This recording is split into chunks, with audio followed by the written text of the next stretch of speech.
Hey guys, I am going to ask you 3 quick questions. The first question, how many times have you asked for a status update on a project or task and found that little progress has been made? Or maybe they have gone off on a totally different direction, or they are prioritizing the wrong task. If you are answering yes to any of these 3 examples that I just shared with you, then you are in the right spot. And I'm excited that you're here today because today I'm going to talk about the top 5 reasons why your employees are not doing what you want them to do. And so we kind of have to think about, why this is happening. How do we get our people on the right track, working in the right direction, and also to exceed expectations? I'm Dr. Heather Williamson with the Transformation Group, and welcome back to the channel. All right, so let's talk about the top 5 reasons why your employees are not doing what you want them to do. Well, the first thing that you really need to understand is that if your employees are not on the same page, they're not working in the right direction, they are not exceeding expectations, then there is a reason why. And that is what we have to solve. Why is it that they're not doing this? So I'm going to share with you today five reasons why they're not actually doing what you want them to do, your employees. So the first reason is basically sometimes, we get all excited and we have all these great ideas, but sometimes we maybe set, the impossible. We're asking our employees to do the impossible. And if this is something that you are doing but not really realizing it, here's some things to consider. So if your employees are, the goals are really lofty and they're stressing out, they're working more than 40 hours a week consistently, then this is a sign that says, hey, maybe I need to reassess those goals that I've set. They might be really too high, too lofty. Or maybe another question you might need to ask yourself is, do my employees have the right knowledge to be able to do what I want them to do? Or do my employees have the right skill sets needed to do what I want them to do? So this is a time to really think about and assess if they're not, if the goals are too lofty, that is a big problem. But you need to figure out why this is happening. And these are some of the things: the lack of knowledge, lack of skills, signs of being overworked and stressed are signs that could possibly be part of the problem. The second reason why your employees are not doing what you want them to do could be that they don't know why. You haven't shared with them why it's really important that they do this task or, lead this project. They just know that they're told to do it. And no one likes to be told what to do, right? You kind of want to ask, and if you ask, you share why. People like to see the bigger picture. So they want to know, what it is that they're doing, who are they serving, and what is the purpose? What is that vision that you are wanting to us or the employees to probably achieve? And then you need to clarify to make sure that they really, really understand what it is that you're communicating. And I'll give you a perfect example of where one of my clients did a great job in sharing the why. And what they did was every year they actually hosted a town hall for all the employees of the company. And this particular year, they actually invited several of their, whether their customers or clients or members, depending on, what organization that you have.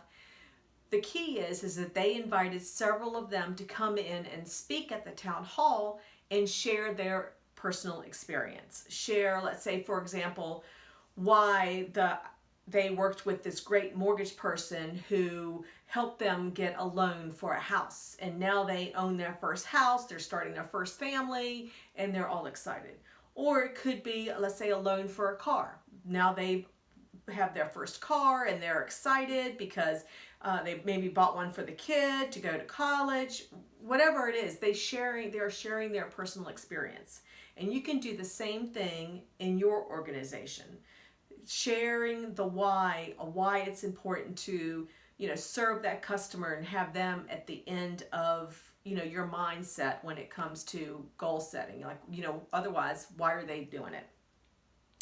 The third reason why your employees may not be doing what you want them to do, and that is they don't understand the how. So sometimes as bosses, we, tend to make assumptions. So we hired Jill because she is awesome at what she does. She's great at marketing. But then you throw in something that's maybe a little bit tied to marketing, but it's also picking up maybe a sales aspect. But she's not really good at sales. So it could be the fact that, I don't have a really good idea of maybe the strengths and the capabilities of my team, and I'm putting things and tasks on them that they are really not able to do.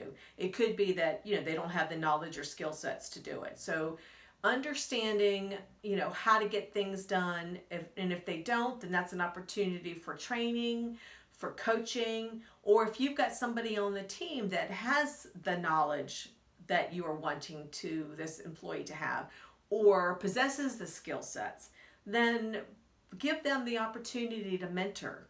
You as the boss do not have to do it all. That's why we have a team. That's why you have the opportunity to delegate. And this is really important because this is going to leave you the time that is needed to do what you needed to do. And then the fourth is that maybe you're rewarding them for not doing the work. So if you are if you are actually providing an opportunity to lead a project or complete a task, and maybe it's close to being successful but not quite, but yet you're still rewarding them, then there is no motivation. There is no incentive. They know that whether they do it or not, they're still going to get rewarded. And that is a huge leadership flaw. And I'll give you another example. So years ago, actually, I sat on a board for a nonprofit, and and obviously there's an executive director. And as the board members, we actually were creating a mini strategic plan to set some goals for that upcoming year. And we communicated this to the executive director. We got her buy-in, but yet she never really focused on much of the goals. She maybe did one or two, but the majority of them, she just refused to work on them, to even make an effort towards achieving them. And in the end, she ended up resigning. And when she was resigning and it came to the yearly performance review, the board members were they voted to give her a bonus. I, of course, did not approve of that. I don't support bad behavior, but the board wanted to give a bonus. And this is another example of rewarding when they're not achieving goals and it's not effective. And it's another reason why there's no effort behind it, because they know that they're going to be rewarded. And then the fifth reason for your employees not doing what you want them to do is because maybe they lack the understanding of what the expectations are. So for example, Gallup did a study and they surveyed 2.2 million employees. And out of those 2.2 million employees, they came from 550 organizations. And within that, they found that 50% of those employees did not understand what was expected of them. 50% of those employees did not understand what was expected of them. And what's even worse is that the managers, the same results were found for them. They didn't know what the expectations were for them. Well, if now it's clearly, why employees are not doing what you want them to do.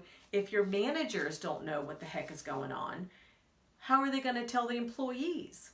So make sure that when you are setting expectations that they are clearly communicated. They should be emphasized at every team meeting, at every individual meeting, and then make sure that there is understanding of that individual that's going to be responsible for achieving them. So two-way communication is hugely important here. Remember that always, getting them to repeat what they've heard. So for example, hey Jill, my expectation for you is to, by December 31st, get 20 new customers. And then she's writing this stuff down. She's like, okay, I think I'm pretty clear that by December 31st, I need to have 20 new customers. And then you're like, yes, that is the goal, and let's see what we can do to achieving that. Very simple. Two-way communication is key if you want to make sure that your people do the job that you want them to do, that you actually are paying them to do. So in a nutshell, it's the root of the problem really is going to come out of one of these 5 situations that I just shared with you. So just to recap, the 5 reasons why your employees are not doing what you want them to do is 1, maybe you're asking the impossible. 2, they don't know the why. They don't know the big reason why. 3, they don't know how. And one other thing that I wanted to kind of put in here, I recently did a video that you might be interested in, and I'll actually plug it in the comments section below. But it's the video is entitled, What if your employees aren't telling you and why it's important to your business? So what are your employees not telling you and why it's important to your business success, basically? And that is going to be, I'll put it in the comments section below, but that's more information that will help you with regard to this how. Because employees are not going to tell you that they're not going to be able to do something because they want to be seen in a good light. So just keep that in mind. And then the 4th reason is rewarding them even though they're not doing it. And then the 5th is they lack a clear understanding of what the expectations are. All right? So those are the 5 reasons why your employees are not doing what you want them to do. And hopefully you found some value in this. And if you do, like the video below. Don't forget to subscribe. And I want you now to go out and be that boss that your employees want to work for. All right? Bye, guys.